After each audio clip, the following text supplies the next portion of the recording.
বৃন্দা কি তাহলে সত্যিই মা হতে চলেছে, নাকি এটা তার নতুন কোনো অন্য চাল? জানতে হলে পুরো ভিডিওটা দেখতে হবে। বমি টমি একাকার কাণ্ড করে বৃন্দা যখন নিজের রুমে শুয়েছিল, সবাই মিলে জিজ্ঞেস করলো, কিরে এটাও কি তোর নতুন নাটক ছিল নাকি? বৃন্দা বলল, না না, বিশ্বাস করো আমি এটা নাটক করছি না। আমি যেই ভয়টা পাচ্ছিলাম হয়তো আমার সেটাই হয়েছে। সব্য বারবার বলেছিল সন্তানের কথা, কিন্তু আমিই বারণ করেছিলাম। আমার মনে হচ্ছে আমি মা হতে চলেছি। এক কাজ করো, আমার পরিচিত একজন ডক্টর আছে, তাকে একটু ডেকে দাও, আমি একটু শিওর হতে চাই। যেই কথা সেই কাজ, তার পরিচিত ডক্টর এসে ক্লিয়ার বলে দিল বৃন্দা মা হতে চলেছে। প্রমীলা ডক্টরের কাছ থেকে বৃন্দার সমস্ত কাগজপত্র নিয়ে বৃন্দাকে বলল, তুমি অনেক ভাগ্যবতী যে মা হতে চলেছো। এবার তুমি নিজেকে পাল্টে ফেলো। কথায় আছে না, কুকুরের লেজ কখনো সোজা হয় না। সবাই ঘর থেকে চলে যেতেই বৃন্দা নিজের ফর্মে ফিরে এলো আর বলল, তোমরা যদি চলো ডালে ডালে, তো আমি চলি পাতায় পাতায়। এটা তো আমার প্ল্যান বি। আমার প্ল্যান বি সব সময় রেডি থাকে।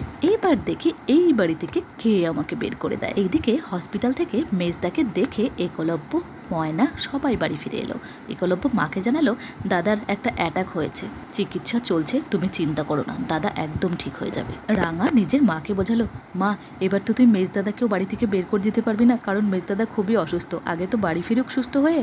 আর বড় বৌদি দুটোকেও বাড়ি থেকে বের করতে পারবি না, কারণ এখন ওর বাচ্চা কাচ্চা হবে। রাঙার মুখ থেকে একথা শুনে সব্য বলল, কি বলছিস রাঙা, বাচ্চা কাচ্চা হবে মানে? বৃন্দার বাচ্চা হবে? আমি বাবা হতে চলেছি? রাঙা বলল, হ্যাঁ রে বদ্দা ভাই, তুই বাবাটাও হতে চলেছিস। এবার থেকে বদ দিদি ভাইকে তোরই তো খেয়াল রাখতে হবে, তোরই তো আদর যত্ন করতে হবে বল। এইদিকে আরেক কাণ্ড চলছে। আহিরি চক্রান্ত করে একলব্য আর তার কিছু মুহূর্তের ফটো ভাইরাল করে দিয়েছে। পাড়ার সব লোকজন মিলে তার উপর চড়াও হয়, সে তো এটাই চায়।